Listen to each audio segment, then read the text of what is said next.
Jay-Z en larmes, Beyoncé face à l'impensable. Cette vidéo révèle l'un des aveux les plus bouleversants jamais faits par une légende du rap. Derrière les projecteurs, les millions et l'image parfaite du couple royal se cache une vérité déchirante. Une trahison, une confession et un amour mis à rude épreuve. Vous croyez tout savoir sur Beyoncé et Jay-Z? Détrompez-vous. Ce que vous allez entendre va vous surprendre, vous émouvoir et peut-être même vous inspirer. Cliquez sur Play, installez-vous confortablement et laissez-vous emporter par une histoire vraie, sincère et profondément humaine.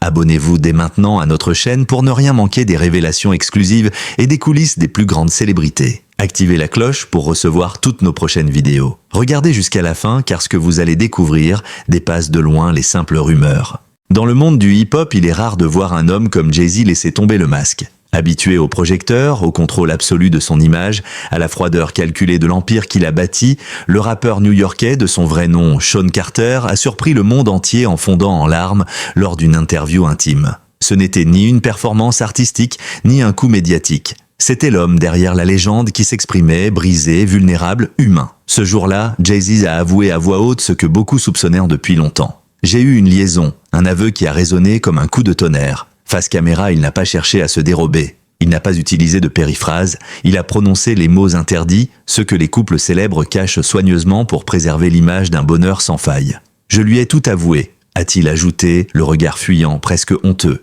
Et puis cette phrase, lourde de conséquences, j'ai cru que j'allais la perdre. Car derrière chaque homme célèbre, il y a une vérité intime que la célébrité ne peut gommer. Celle des erreurs, des failles, des trahisons. Jay-Z n'est pas n'importe qui. Il est l'un des artistes les plus influents de sa génération, un homme d'affaires visionnaire, une icône culturelle. Mais il est aussi, et surtout, l'époux de Beyoncé, superstar mondiale, symbole de puissance féminine et modèle pour des millions de femmes à travers le globe. Ensemble, ils forment un couple mythique, presque irréel, que l'on imagine inébranlable. Pourtant, leur histoire est faite de fractures, de silences, de batailles internes. Cette liaison, confirmée pour la première fois par Jay-Z lui-même, a failli tout faire basculer. Depuis des années, les rumeurs couraient. Les fans les plus attentifs avaient de repérer des indices dans les paroles des chansons, dans les gestes, sur scène, dans les absences, calculées sur les tapis rouges. Mais ni Jay-Z ni Beyoncé n'avaient jamais confirmé publiquement l'adultère. Il a fallu attendre ce moment d'introspection, capté lors d'une émission sur la parentalité et les émotions masculines, pour que la vérité éclate. Non pas dans un magazine People, mais dans un contexte plus large, presque thérapeutique, où l'homme derrière le milliardaire s'est enfin révélé. Ce n'est pas la première fois que Jay-Z évoque ses failles. Dans son album 444, il avait déjà abordé son infidélité de manière cryptée, presque poétique. Mais là, devant les caméras, il n'y avait plus d'artifice. Juste un homme abîmé, conscient de la douleur qu'il a causée, ce moment marque une rupture dans la manière dont les stars abordent leurs fautes. Non plus dans le déni ou la diversion, mais dans la confession sincère, même si cela implique de salir l'image publique. Pourquoi maintenant? Pourquoi après tant d'années? Jay-Z l'explique lui-même, il est devenu père. Et en devenant père, il a compris l'importance de la transmission, de l'honnêteté, du respect. Je ne voulais pas que mes enfants grandissent en pensant que mentir ou fuir ses responsabilités était acceptable, dit-il. Ce besoin de vérité, aussi douloureuse soit-elle, est devenu un moteur. Il a choisi de regarder en face ce qu'il avait tenté d'enfouir, ses propres mécanismes d'autodestruction, son incapacité à gérer l'intimité, sa peur panique de la vulnérabilité. Dans le regard de Jay-Z ce jour-là, il y avait de la honte, oui, mais aussi de la tendresse. De l'amour pour celle qu'il a blessée, pour la famille qu'il a failli perdre, pour l'homme qu'il essaie de devenir. Il ne cherche pas à s'excuser avec des mots grandiloquents. Il raconte simplement, et c'est sans doute cela qui touche autant. Cette sobriété, cette fragilité inattendue, cette vérité nue, à une époque où l'on glorifie la perfection des couples de stars, où les réseaux sociaux imposent des narrations lisses et glamour, cette confession fait figure d'exception. Elle rappelle que la vie à deux, même sous les feux de la rampe, reste soumise aux mêmes tempêtes que celles du commun des mortels. La différence? Ici, chaque faux pas est scruté, jugé, amplifié. Et pourtant, Jay-Z a choisi de se livrer. Pas pour se faire plaindre, mais pour avancer. Marque le début d'un récit bien plus vaste, celui d'une reconstruction, d'un amour meurtri, mais pas détruit. D'un homme qui a failli tout perdre et qui tente, à force de sincérité, de se réconcilier avec lui-même et avec celle qui partage sa vie. Un premier pas sur un chemin long, tortueux, mais peut-être, au bout, salvateur.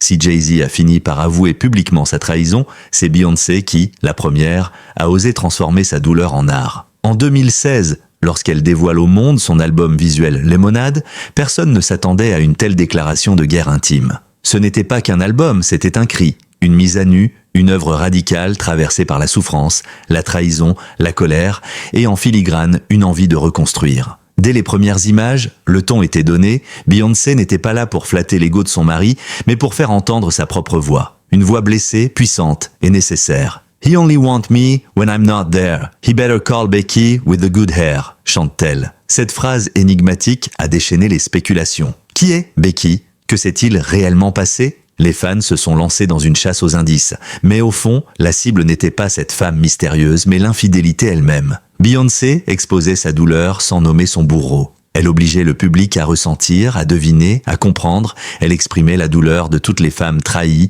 la colère légitime, la tentation de fuir, mais aussi la complexité du pardon. Beyoncé aurait pu quitter Jay-Z. Elle en avait le pouvoir, la légitimité, le soutien d'un public acquis à sa cause, mais elle a choisi une autre voie. Pas celle de la soumission, mais celle de la confrontation. Elle l'a obligé à se regarder dans le miroir, à entendre ce qu'il avait fait. Et quand elle a décidé de rester, ce n'était pas par faiblesse, mais par choix. Un choix déchirant, mature, dangereux aussi. Car rester, c'est s'exposer au risque de revivre la blessure. C'est accorder une nouvelle chance à celui qui vous a trahi. Selon des proches du couple, les mois qui ont suivi la sortie de Lemonade ont été marqués par une profonde instabilité. Les disputes étaient fréquentes. Beyoncé aurait même songé à entamer une procédure de divorce. Mais ce qui a changé la donne, c'est leur engagement commun envers leurs enfants. Blue Ivy, à l'époque âgée de quelques années, représentait un lien fort, un rappel constant de ce qu'ils avaient construit ensemble. « Elle ne m'a pas pardonné tout de suite », a confié Jay-Z. « Elle m'a regardé et elle m'a dit « Tu m'as détruite ».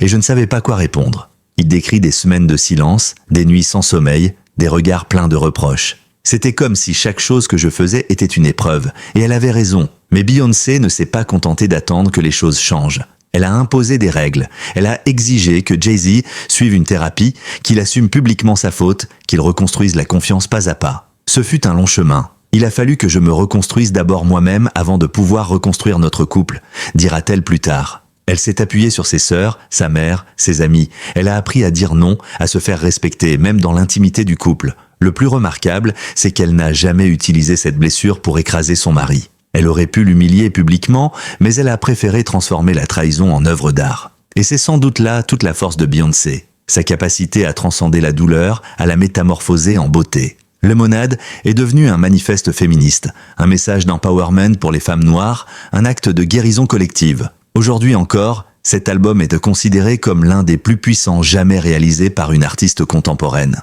Non seulement pour sa qualité musicale, mais pour le courage qu'il représente. Beyoncé y affirmait « Je peux te quitter, mais je choisis de rester ». Une déclaration aussi dérangeante que libératrice.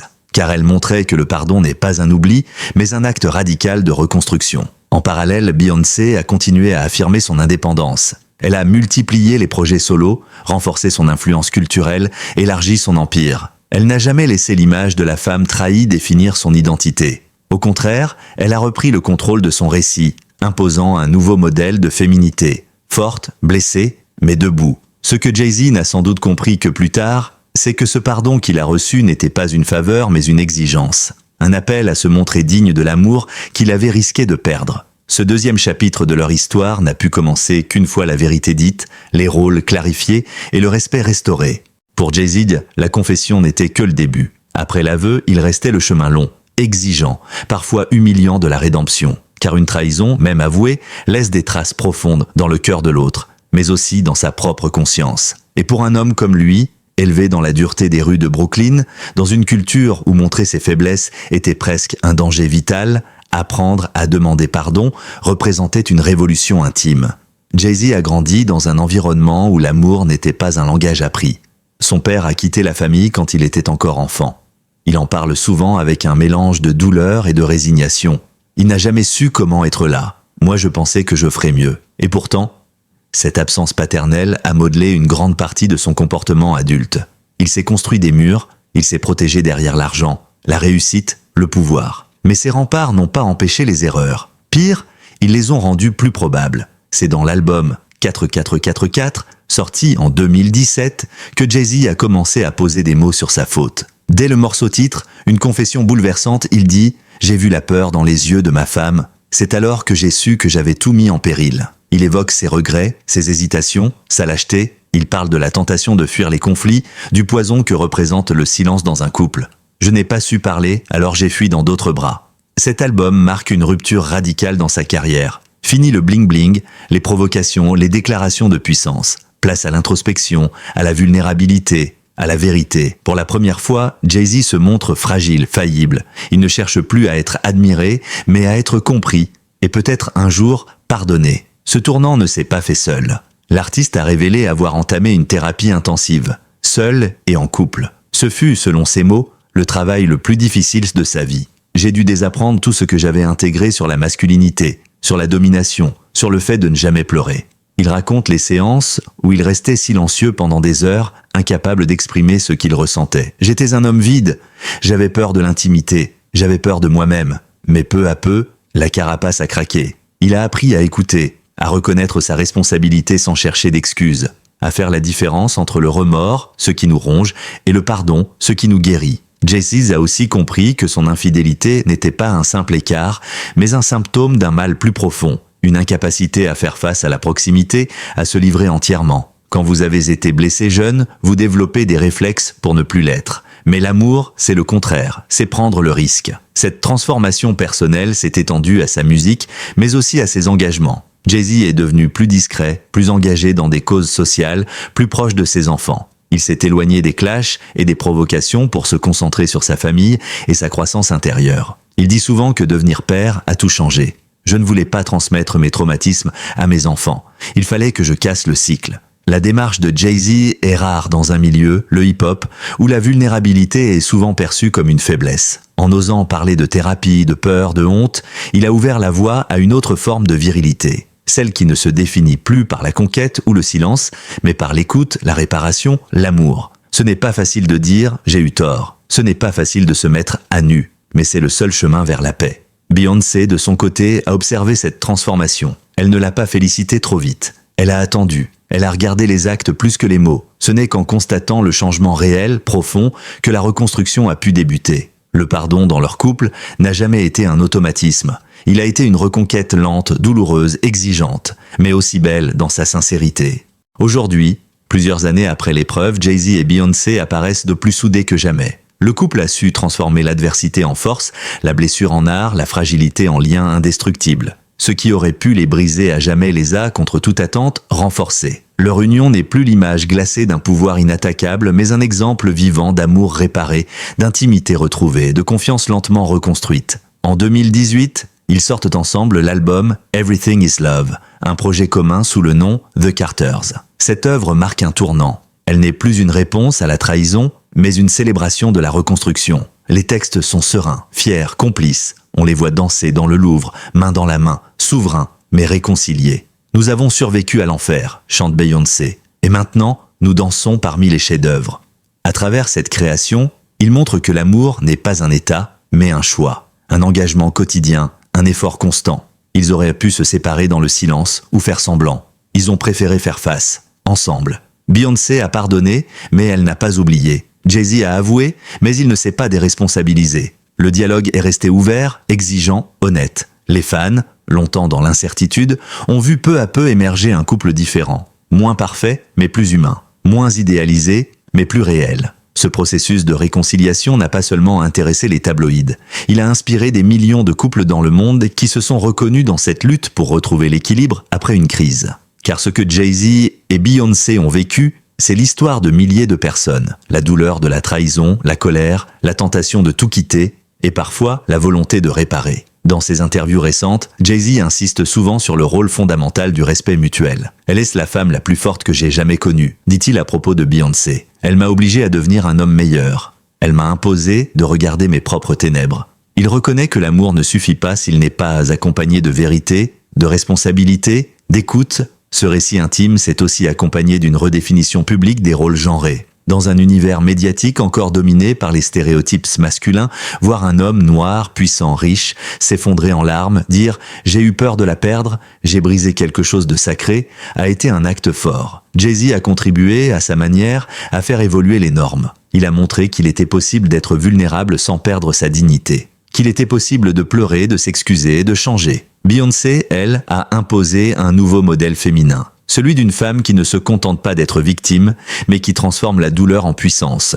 Elle ne s'est pas effacée, elle n'a pas attendu. Elle a parlé, créé, repris le contrôle de son histoire. Elle a prouvé que le pardon peut être un acte de liberté, pas de soumission. Aujourd'hui, les deux artistes élèvent leurs 3 enfants. Blue Ivy, sœur et Rumi, dans un foyer qu'ils veulent se transparent, émotionnellement sain, honnête, Jay-Z explique vouloir rompre avec la culture du silence, du non-dit. Je veux que mes fils sachent qu'un homme peut aimer profondément, qu'il peut pleurer, demander pardon, recommencer. Et que c'est ça, être fort. Leur parcours n'est pas parfait. Il est marqué par des erreurs, des échecs, des moments d'abîme. Mais c'est justement cela qui le rend si universel, si puissant. En se montrant faillibles, Jay-Z et Beyoncé ont rendu leur histoire plus inspirante que n'importe quel conte de fées. Ils ne vendent de plus une image, ils offrent un témoignage. Et ce témoignage, en filigrane, nous interpelle tous. Sommes-nous capables de regarder en face nos fautes, d'écouter l'autre sans nous défendre, de reconstruire là où tout semble brisé? Jay-Z et Beyoncé ne donnent pas de leçons, mais leur parcours est une preuve vivante que la vérité, si douloureuse soit-elle, peut parfois ouvrir la voie à un amour plus profond, plus vrai. Merci du fond du cœur d'avoir regardé cette vidéo jusqu'à la fin. Votre présence et votre attention comptent énormément pour nous. Si cette histoire vous a touché, ému ou fait réfléchir, n'hésitez pas à partager vos impressions en commentaire. Votre avis nous intéresse vraiment et enrichit la discussion. Pensez à liker la vidéo si elle vous a plu et surtout, abonnez-vous à notre chaîne pour ne rien manquer des prochaines révélations, analyses et témoignages exclusifs sur vos célébrités préférées. Activez la cloche pour recevoir une notification dès la sortie de nos nouvelles vidéos. Des histoires vraies, sincères et puissantes vous attendent encore. Merci pour votre fidélité et à très bientôt pour un nouveau rendez-vous plein d'émotions et de vérité.